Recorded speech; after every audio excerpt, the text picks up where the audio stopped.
What up? What up, Wodays and Slimes and whoever else, the politically conflicted, the lost, the lonely, those of you just looking for a friend, those of you who just fuck with me. You know, that's what this podcast is. This podcast is strictly for those of you who just fuck with me and just want to come hang out for 20 minutes. That's what this is. And I'm actually thinking about changing the name to Fuck Shit. I thought about doing the Lord Petty thing again, but no, we're not going to move backwards. That's OG lore. Only the OGs know about that. Gush, I thought was a cool name, but I don't know. It's just, I don't know. But I think the term fuck shit would really describe this podcast well, you know? Because that's been my motto, is that I'm just done with the fuck shit.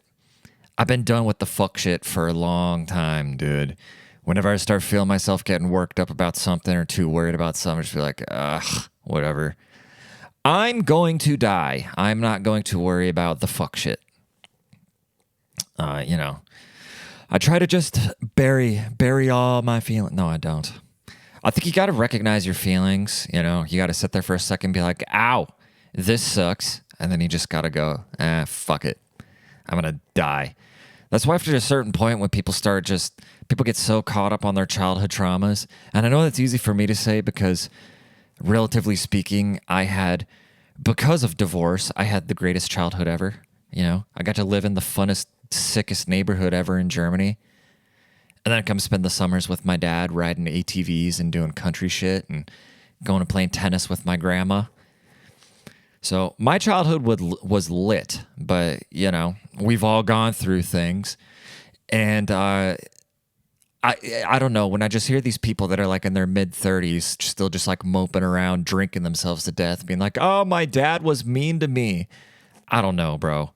If you could recognize it, right? If you could recognize these things, can't you overcome them? But that's just my mentality. Maybe I'm a bad guy. Everybody wants to find an excuse to be oppressed. You know, it's the oppression Olympics.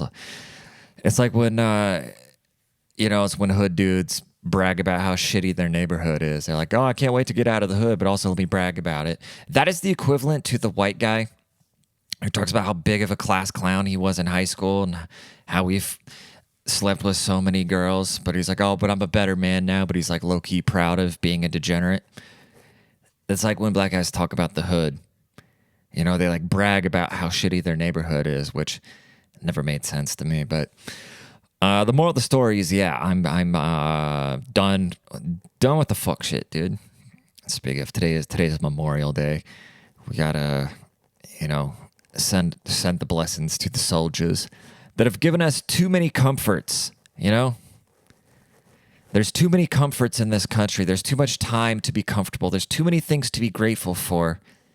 So when the little bit of bad seeps in, you know, even the poorest people in America have higher living standards than, 90% of the world? I'm totally just making that stat up, but, you know. Would you rather live in a shithole apartment in Houston, or would you rather live in a mud hut in Africa, you know? Or like somewhere in the Middle East where Yemen, where some Jew bomb is going to come drop on you, you know? So you got to really be thankful. And it's got to be weird. Like I saw this clip the other day of this 100-year-old Marine veteran, Iwo Jima Marine veteran. He was sitting in first class on an airplane and they were giving him a shout out. And they're like, you know, without him, we wouldn't be here. And it's true because either Japan or the Germans would have came and took over this bitch. And at this point in history, I'm like, well, would that have been for the worst at this point? I don't know. But it's got to be weird for these guys who just went out there. You know, World War II is a really sad thing. It's very fascinating to me. It's very fascinating, the technology and just the political turmoil that was coming from it at the time.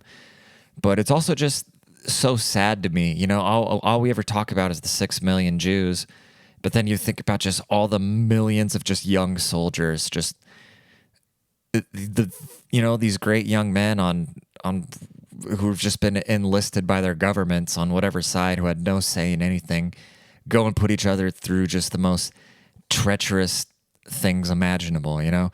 Then we always think of the enemy, even like the Ukraine and Russia conflict going on right now, no matter what side you're on it, or like Palestine, Israel, whatever. You think of the enemy like, oh, fuck them, you know? Like when you see these drones just picking off these poor soldiers out in some Ukrainian field. No matter what side of the issue you fall on, like the human side, you just got to be like, damn, that's just some guy, you know?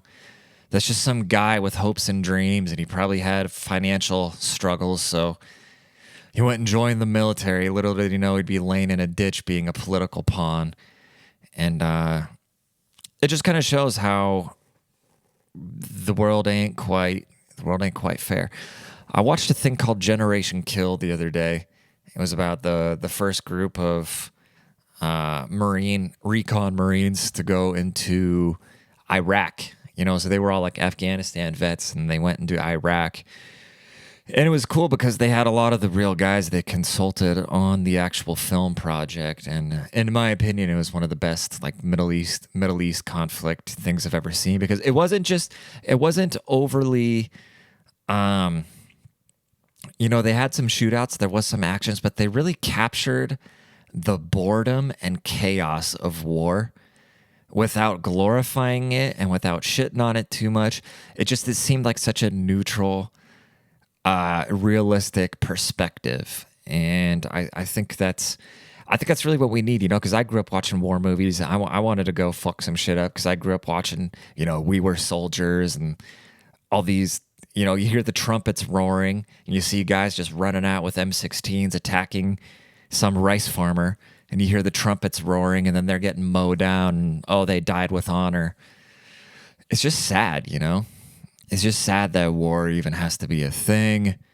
And, you know, that's why I'm wondering if our World War II soldiers that are still alive, when they just see the world, you know, when they see fucking Honey Boo Boo and Shaniqua throwing fists in the Walmart self-checkout, if they're just like, damn, is this what I stormed Normandy for? You know? It's got to be weird. It's got to be weird in general. You know, you get around old people and you really realize how that has just been lost. I don't know. I think the boomers really fucked it up. But, you know, that generation before them, you just get around them and you see how they are and just how they carry themselves. And I don't know if it's because they're old or if they acted like that when they were younger as well. Who knows, dude? But it seems like overall the world, besides the political things, right? Just like generally speaking, society itself. Although hindsight you always have these rose-tinted glasses with looking into the past, because lately now, you know, now that the millennials, now that we're in our 30s, we'll see, you know, music videos or something like that from 2007. And you're like, oh man, back when music was good. But I remember in 2007, I was like, God, this is garbage. The radio is terrible. I miss the 90s. But now looking back, when I hear Ice Cream Paint Job and shit, I'm like, oh damn, I miss this type of music. So you always look back at the past with, you know, fonder really than it was. You know what I mean? It's like being a kid. Like, remember being a kid, all you wanted to do was grow up and be an adult, be able to go to the club and get your dick sucked or whatever. And now it's like, damn, I would give anything to just hang out on my BMX by the power breaker with my boys and go and throw lumps of sand into Frau Pilsner's window and then have Milo's mom have to go clean it and then him get grounded. I think I told you guys about this. I thought about writing a book about my childhood, but I think the statute of limitations is begone. But like I said, it just wouldn't, I don't know if it would translate. And I wouldn't want to write it in German, obviously, because I'm too illiterate in the Deutsch. And I just don't think the humor would transfer, you know? People always say Germans aren't funny. Nah, that's bullshit, dude. Germans are the funniest. But yeah, speaking of being funny in the Germans, well, I don't know what the Germans have to do with it, but like, hey, mega conglomerations, CNN, already rich people with giant platforms. Can you leave the podcasts and the YouTube alone? You know, you already have your websites. You already have your news channels. You already have your outlets. You already have your reach. Do you really have to come clutter up the spaces where people can independently put their little things out there, huh? When I first started podcasting in 2017, it was either 16 or 17. I think it was 17. In 2017, people would literally still ask, like, oh, what's a podcast? And now it's like, oh, like, I don't even like calling this a podcast because it's, what is a podcast? Just two people talk. It used to be cool to just like get a glimpse into, it used to be really cool to get a glimpse behind the scenes of these candid conversations between two people that you only see like a film director or somebody that wrote a cool book or a musical artist or a comedian or something like that, where you get to just kind of know their personality behind the scenes. Like the podcasting thing was always a cool like peek behind the curtain, but now it's became the main things. And it's hilarious how you'll see CNN out there, they're going like, oh, we're trying to find, like the left is trying to find their Joe Rogan. How the fuck are you going to find your Joe Rogan if you're unwilling to have conversations, Because they can't just sit there and have a 3-hour conversation. That's why Kamala Harris didn't go on Joe Rogan, but that's why Trump did all the rounds, because I don't know how the hell that guy has the energy he does, but even myself, I don't think I couldn't do a podcast longer than like an hour. I would lose. That's when you really start to get to know somebody, after talking to them for like an hour. That's when the conversation either dwindles or you really get into the weeds and figure out what this person's made of. And I think that's why Kamala was so scared to go on any of these things. But it's so hilarious how they'll talk about these podcasters, like these comedians, like there's some new establishment or there's some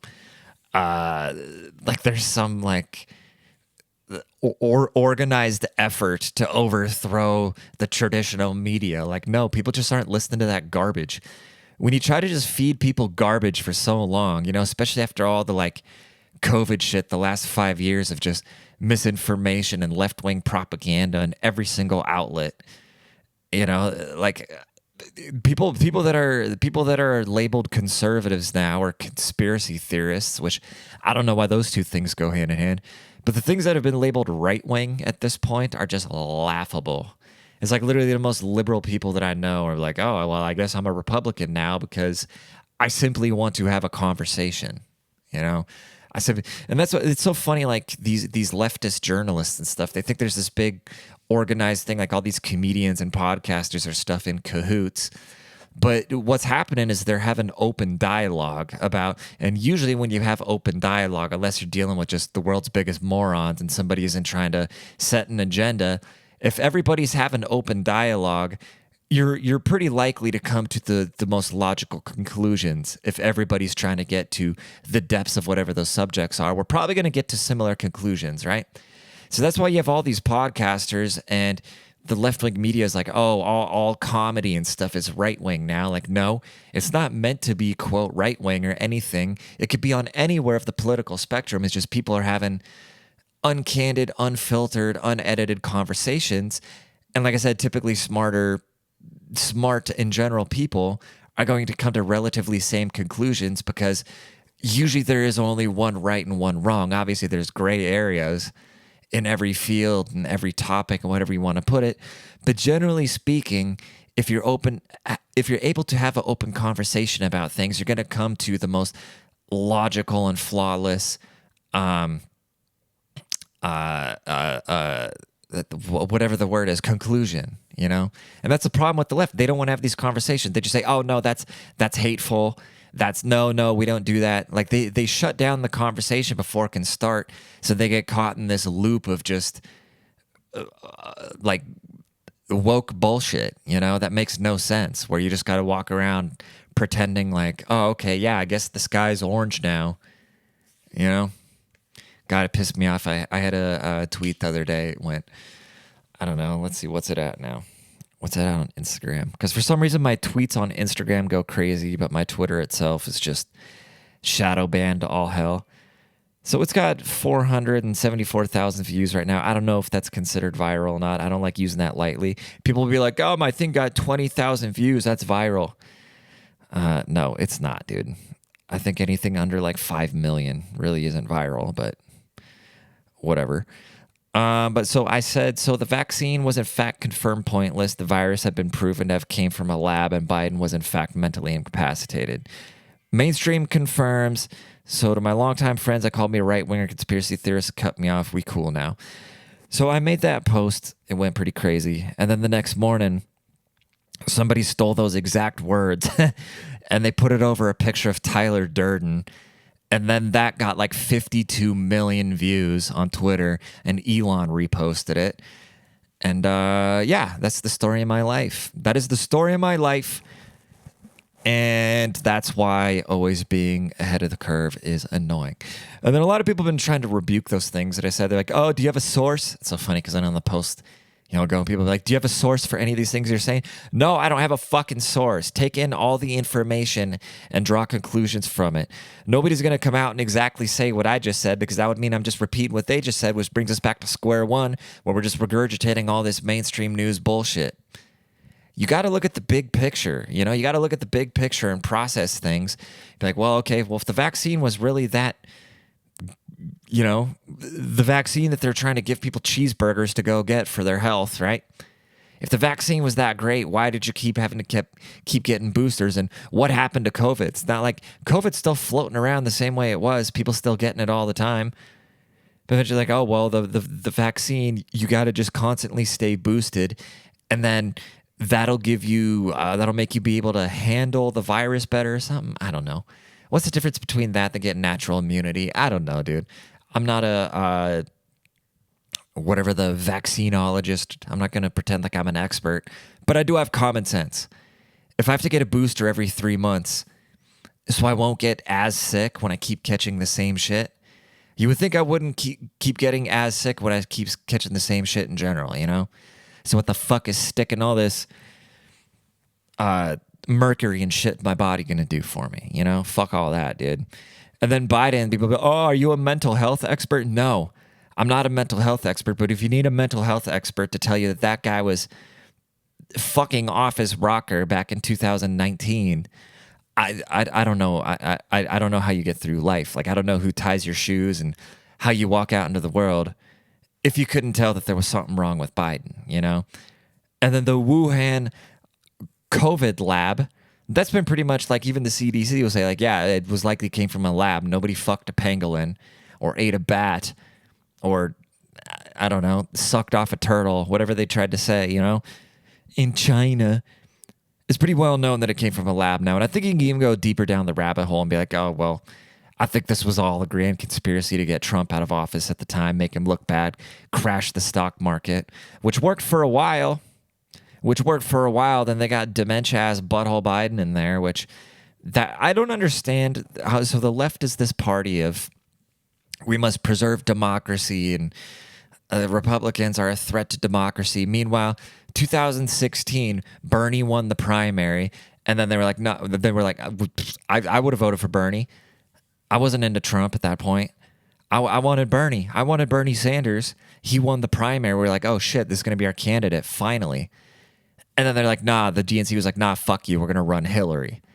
And that put a sour taste in my mouth. I was like, what the hell, dude? Why? What? Just because she's a chick? We want Bernie. And then 2020, same thing. They screwed Bernie again, and they gave us butthole Biden. Like, who the fuck wants Biden? Because he's got a black friend? Is that what we're doing now? And then in 2024, they're just like, oh, we're not even going to have a primary. We're just going to tell you who the candidate is. And then their defense is like, oh, no, she was elected. She was elected in 2020. Yeah, who votes for the vice president? Name me one election where the vice president had a huge impact on things. It's never happened, dude. That's what these people, they wonder why the media and like just the distrust and the legacy, in these legacy institutions has just completely dwindled. They wonder why, and they don't get it. And they're trying to figure out. They're spending all these millions of dollars on studies. Like, how are we losing voters? You're losing voters because people aren't stupid, and they don't like being lied to. You know, you get all these white women now going like, oh, I'm gaslit. My boyfriend was gaslighting me. But you don't notice the TV gaslighting you. You know, you don't notice the world gaslighting you. I don't know, dude. I'm sick of everybody's shit. You've been hearing this term, like people talk about black fatigue. That's been like the thing floating around on TikTok and shit. I have human fatigue. I'm tired of humans. I just want to go live in a remote area. I want to have like 3 wives, 9 children, go live in a remote area, ride dirt bikes, you know? It's so funny. I went to the bar last night and homegirl was working. She's like, you got any trips planned? You got any vacations planned? I think, you know, she's younger. She's got the travel bug. And I was just like, bro, I literally spent 6 months. I went to Canada. I went to like 20 states. I went to Mexico twice. I just like, I don't know. I'm exhausted. I think though, if I had fuck you money, I would just stay on the go though. That's like really my dream. If my job allowed me to just travel constantly and not really need to own anything, like if I could be Clooney in that movie where he gets on the airplanes to go fire people, that's pretty much my dream life. Besides the firing people, I just want to like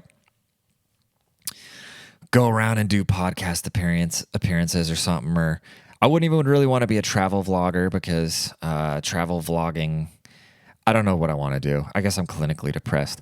Nothing's interesting. All I want to do is talk shit. I think I'm ready for a family, honestly. I think I'm going into that phase of my life where I'm ready for a family. Like everything else just kind of bores me.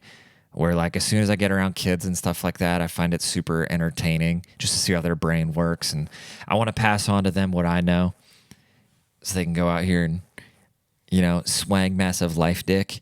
I'm more interested in that than like my own well-being at this point, which means I think I've entered my adult era where I care more about the well-being of the kids than my own.